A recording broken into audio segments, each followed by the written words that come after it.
Mais de 2000 anos se passaram e a imagem que se firmou de Jesus Cristo é eurocêntrica. Um homem branco, de olhos claros, cabelos compridos. Mas a tecnologia ajudou a reconstruir um rosto do que seria um homem da Galileia no século I, chegando à imagem mais aproximada de como Jesus deve ter sido. Ele não era nada parecido com o que se vê por aí. Frei Davi, a gente viu ali que em cada região que Jesus Cristo é representado, ele acaba assumindo algumas características do povo que ali o representa. Mas esse Jesus Cristo loiro, dos olhos azuis, que foi colocado para a gente, que foi imposto para a gente, talvez seja para construir uma narrativa de superioridade branca e europeia? Tanto a Igreja Católica como as denominações cristãs que vêm após ela, até hoje, todas tem um grande débito com o povo negro. O povo negro é humilhado nas religiões. É inaceitável no Brasil que nós, afro-brasileiros, somos 56,2% do povo brasileiro e não temos 5% de bispos negros. Ou seja, essa perpetuação a partir da manipulação da figura do nosso mestre Jesus Cristo, que era moreno, da cor daquele povo palestino, e é trazido nessa agressão até a pessoa de Jesus. Nessa agressão até a pessoa de Jesus. Branca, loira, isso não pode continuar. E cabe a nós, padres, pastores e demais denominações religiosas em geral, combater-se e deixar a igreja nua para ser verdadeira. Uma igreja que insiste em jogar um Jesus loiro é uma igreja que não está a favor da verdade. Pastor Rodrigo, você, além de ser pastor, também é arqueólogo, um cientista. De que maneira que a gente pode olhar para essa nova representação desse Jesus negro através dos olhos da ciência? Interessante. Em parte, eu concordo e bato palmas com o que foi dito no vídeo, com o que o Frei falou. Outra parte, eu tenho uma visão ligeiramente diferente. Mas eu quero colocar bem claro que eu sou negro, estou no meu lugar de fala, já sofri racismo, não aceito a ideia de que o Brasil não tem racismo, eu já sofri, mas eu tenho um medo, estou falando bem em primeira pessoa do singular, de que o meu trauma direcione a minha luta pelo racismo. Eu tenho que tomar muito esse cuidado. Porque se eu usar o meu trauma para dar o assento à minha luta contra o racismo, eu não estarei provocando uma mudança social, eu estarei provocando uma vingança. Agora, o que eu discordei ali? Que o Jesus loiro só partiu a partir do renascentismo para cá, Petrarca. Não, nós temos quadros, e eu não estou aqui para defender a Igreja Católica, eu nem sou católico, mas nós temos quadros católicos do 5º século, do 6º século. Muito anteriores, que já apareceu um Jesus branco. A construção do Jesus eurocêntrico não foi para desacatar os africanos, foi contra os judeus. Exatamente. Porque ser cristão era não ser judeu. Então eles queriam tornar um Jesus eurocêntrico não para que ele não fosse negro, para que ele não fosse judeu. A questão dos negros veio a posteriori. Eu tenho uma visão um pouco diferente. Veio a posteriori. E só mais um detalhe aqui, padre.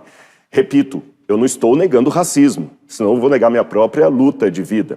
Mas também não podemos atribuir tudo a racismo. E eu só tenho um receio daquela fala que foi dita ali, que falaram assim, não, Jesus era negro. Não, Jesus não era negro. Jesus era judeu, e o judeu não é negro.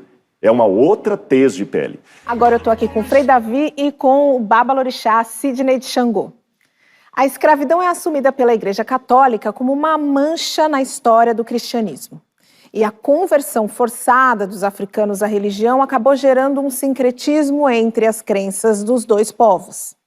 A Igreja de Nossa Senhora do Rosário dos Homens Pretos da Penha de França é um dos lugares onde a prática do catolicismo negro ainda resiste. Frei Davi, é inegável a beleza dessas irmandades afrodiaspóricas e eu fiquei aqui refletindo, será que a gente pode dizer que elas só existem porque o negro, na verdade, foi obrigado a professar a fé católica? Eu entendo que ela só existe hoje porque o negro foi resistente e foi atrevido.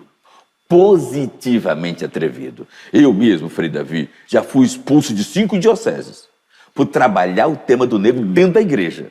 E acho que a Igreja Católica não tem o direito de oprimir o povo negro como continua oprimindo. Você vê que praticamente reduziu em 90% há celebrações afros dentro da Igreja Católica. Nos anos 90, eu e mais 4 padres negros saímos para fazer mestrado e doutorado e criar uma liturgia católica afro-brasileira reconhecida por Roma. O setor conservador, liderado por Dom Eugênio Salles, passou a foice em todos nós.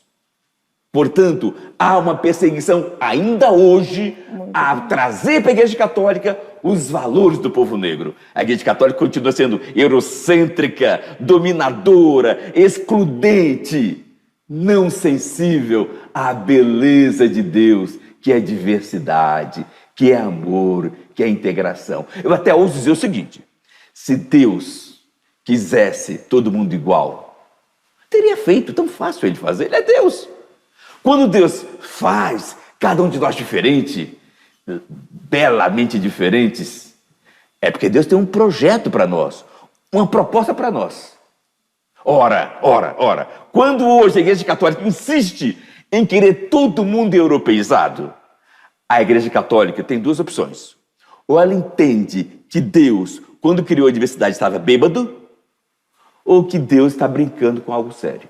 Nós somos autoridades tradicionais civilizatórias e nós precisamos parar de fazer propaganda e compreender a verdade. Porque Deus é a verdade. Seja qual nome ele tiver, ele certamente não está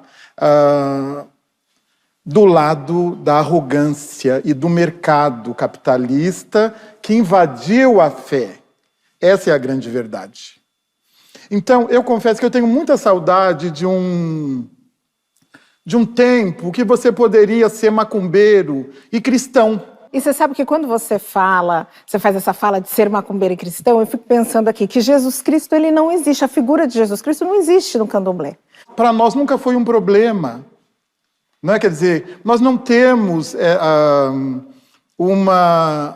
um propósito hegemônico, não é? Quer dizer, nunca foi um problema para nós. Até hoje, não é? Quer dizer, até hoje, de verdade, Jesus está na Umbanda, está no Candomblé, está na Jurema Sagrada, está no Xambá, está no Xangô de Pernambuco, até hoje está. Você vai lá, eu sou linguista, né? E portanto minha especialidade é o discurso. Você vai lá, você vê os cantos, você vê a oralidade e a figura de Jesus, a figura de Nossa Senhora da Aparecida está presente, não é, nessa religiosidade. A grande questão, e por que eu fui me afastando de Cristo? Porque eu precisava me proteger. Eu precisava me proteger, porque também não faz sentido que eu participe, não é, de uma confissão religiosa que não me aceita, que me sataniza, que me coloca num lugar de inferior. Quer dizer, uma confissão religiosa de tamanha arrogância que se coloca como única verdade no mundo. E eu concordo muito com o Frei Davi, concordo muito com ele. Eu não posso acreditar nesse Deus. Não é? Quer dizer, como é que ele cria tudo? Olhemos para a natureza, olhe para a natureza. A natureza ela é hegemônica, ela é padronizada. E como é que hoje, não é? Quer dizer, um projeto político religioso, notadamente, não é? Quer dizer, ligado às religiões evangélicas que chegaram ontem. A nossa espiritualidade africana tem 6.000 anos antes da invenção da religião. Estação Livre de volta falando de fé, religião e tolerância com o babalorixá Sidney de Xangô e novamente com o pastor Rodrigo Silva. Pai Sidney, quem segue religiões de matrizes africana comumente é chamado como macumbeiro, seja ele um bandista, candomblecista, ou seja ele de Ifá. O que isso acontece? Veja que, mais uma vez, no cerne da questão está o racismo. Você não tem um termo, não é? Quer dizer, no Brasil, para os judeus, para os budistas, para o Hare Krishna. Quer dizer, então, é muita desonestidade intelectual você tirar o racismo das tensões, não é, entre as religiões cristãs e as religiões hegemônicas. As religiões hegemônicas cristãs e todas as outras denominações e as religiões afrodiaspóricas. E a gente não pode tirar. É racismo, é tudo racismo. Né? O que acontece hoje com as religiões afrodiaspóricas no Brasil é criminalização. Nós somos criminalizados. Quer dizer, eu posso perder o emprego por ser de terreiro, eu posso perder parte da minha família neopentecostal, não é? Quer dizer, se eu sou de terreiro e parte da minha família é neopentecostal, eu não posso lavar as roupas brancas na casa da minha própria mãe. Que religião é essa? Que religião é essa? Que fé é essa? Eu só quero o direito à existência. Eu sempre digo isso. Eu não quero que todo mundo seja de candomblé. A minha religião não depende da inexistência do outro. Eu não preciso que o outro inexista para continuar com a minha fé. Sua região. Pastor Rodrigo, eu queria voltar naquela nossa reportagem lá de Salvador, do acarajé, da Bahia, do bolinho de Jesus, porque eu queria te ouvir sobre essa discussão ali baiana. Muito bem, eu começo a minha fala aqui até dizendo uma coisa para o telespectador que está em casa entender. Vocês já perceberam no primeiro bloco que houve uma discordância entre mim e o Frei Davi, e certamente haverá também com o pai Sidney. Mas eu quero elencar aqui um provérbio. Já atribuíram a Santo Agostinho, Tertuliano, o autor do provérbio se perdeu na história, mas eu vou citá-lo que ele continua sendo verdadeiro. No essencial, unidade. No não essencial, diversidade. Em tudo, caridade. Então, naquilo que é essencial, eu acho que não pode ter a opinião dele e a opinião minha. Racismo é crime, ponto. Aqui não tem cada um. O que você acha do racismo? Não existe isso. Isso aqui, unidade. Naquilo que não faz parte disso, ele tem a crença dele, eu tenho a minha. Agora, em tudo, caridade. Veja bem, como eu falei, eu sou negro, já sofri racismo, sofro ainda. Então, não estou contando uma história que eu li num livro, mas eu falei, eu tenho medo de usar o meu trauma para dar assento ao meu racismo. Por quê? Por exemplo, eu percebi duas atitudes aqui, não deles, mas eu digo das matérias. Na primeira, quando houve uma apropriação do bolinho de acarajé pelos evangélicos, isso foi abominado, porque isso pertence à cultura afro. Mas quando na outra matéria houve uma apropriação do catolicismo europeu por religiões de matriz africana, foi parabenizado. Então, quer dizer, até que ponto, você está entendendo? Se eu estou procurando aqui uma integração cultural, por que é aplaudível uma missa com um tom afro, mas não é aplaudível um evangélico vendendo acarajé de um jeito evangélico? Quando disseram aqui, os evangélicos não se apropriam de outras religiões, só das africanas. Isso não é verdade. Tem um monte de igreja evangélica aí com pastor usando talit, usando kippah e colocando menorá no altar. Isso não é isso é judeu. Isso é judeu. Tem um monte de igreja evangélica fazendo isso. Tem um monte de igreja evangélica se apropriando de coisas budistas também, quando vai para a janela 1040. Então eu temo tornar a África uma espécie de africanização, que tudo que é bom tem que vir da África. Lembrando que eu sou brasileiro. Eu não tenho só sangue africano na minha veia, porque eu já procurei minha ascendência, eu tenho cristão novo, para quem não sabe em casa é judeu que foi convertido à força no catolicismo, eu tenho índio no meu sangue, eu tenho africano no meu sangue, então eu tenho o português, o índio, o africano e o judeu. Eu tenho os 4. Por que eu só posso privilegiar uma das etnias? Então eu tenho essa preocupação. Isto não significa, da minha parte, negação do racismo. Por favor, eu quero acentuar isso aqui. Mas eu acho que a luta de Jesus é por todos os oprimidos, e não apenas um deles. Eu tenho que lutar por todos os segregados. Seja ele negro, seja ele judeu, seja ele mulher, seja ele uma mãe branca que também está na periferia lutando para criar um filho, tá certo? E eu não posso aqui, pai, responder por todos os evangélicos, eu posso responder por mim. Que bom, e por que bom isso que o senhor não pode. Porque na minha fala, é lógico, teologicamente falando, tem diferença. Como falou, você não é cristão, eu sou adventista. Mas jamais eu iria apoiar alguém desacralizar um culto. Aliás, eu quero só falar uma coisa, que não em propaganda da minha religião, mas a minha crença, eu advogo, entre as minhas formas doutrinárias, a separação absoluta entre igreja e Estado. Porque um bom presidente, um bom governante, não pode governar só para os adventistas. Eu quero que no bairro eu tenha tanto direito a ter uma igreja adventista, como você tem direito a ter um centro espírita. E por isso que aqui o Estação Livre eu comecei dizendo que a gente era um espaço de tolerância, para que vozes como a de vocês tenham espaço e possam falar aqui o que vocês acreditam e têm como verdade. Mas, Sidney, a gente viu ali na reportagem falar de sacrifício animal, sacrifício vegetal. Eu vejo que outras religiões também praticam o sacrifício animal. Pessoas que vestem sapatos de couro, bolsa de couro, roupas de couro, mas veem como um problema a galinha da macumba. Essa intolerância, isso mostra a intolerância, o seu ver. Essa intolerância nos últimos tempos, ela vem crescendo, ela vem diminuindo? Olha, pelas mãos, não é, de deputados e vereadores do Rio Grande do Sul, nós fomos parar no STF, no Supremo Tribunal Federal. Quer dizer, a morte da galinha, né, como diz o Dr. Édio, vale mais que a morte do corpo preto. Os evangélicos nos levaram porque eu sou um negro de candomblé. Eles nos levaram ao Supremo Tribunal Federal. Isso é desperdício de erário, não é? Quer dizer, então nós estamos diante, não é, de lavagem cerebral e diante de um projeto político de poder. E eu preciso dizer que a religião foi inventada ontem. Antes da religião, nós já sempre tivemos uma espiriticidade negra.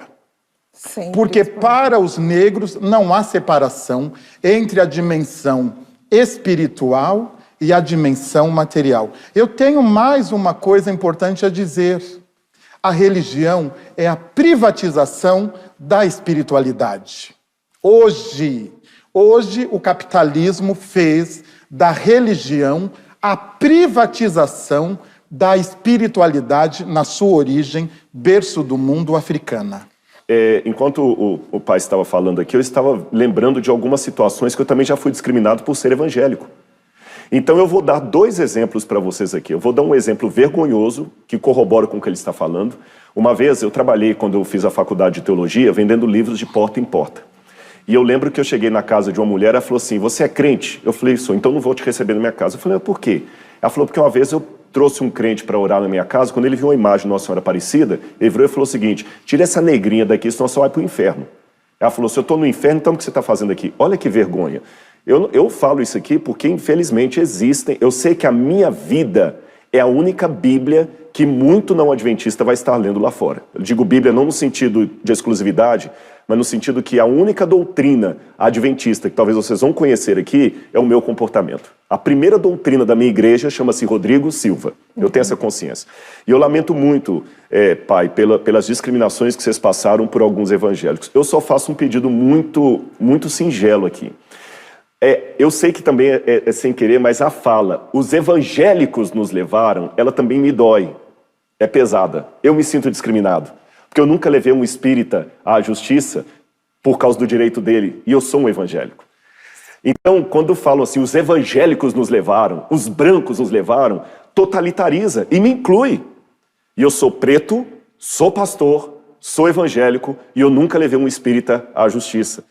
Existem, eu não tenho vergonha de admitir pela câmera, existem muitos evangélicos que dão vergonha, são como pantufa. Dentro de casa é confortável, na rua dá vergonha de usar. Eu admito isso. E admito que a minha vida é a pior ou a melhor propaganda do Jesus que eu adoro. Também admito isso. Mas, por favor, não usemos linguagens inclusivas. Há muitos evangélicos, o Frei falou aqui, né, o pastor, não lembro o nome dele, que faz um trabalho bom, que reconhece. É lógico, em termos doutrinários, eu não sou católico. Eu não sou espírita, então tem uma doutrina que é diversa da deles. Mas em termos de irmandade, eu não fui um hipócrita quando eu o abracei, tirei uma foto e perguntei se eu poderia colocar no Instagram. Sabe? E eu digo o seguinte, o mesmo Deus que eu amo, ama Ele.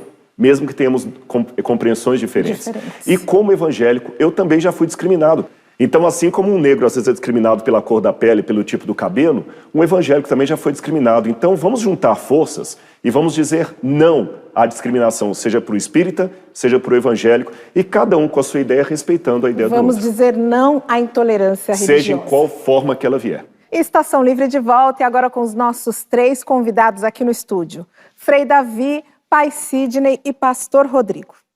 O Estação Livre é um programa que fala muito de futuro.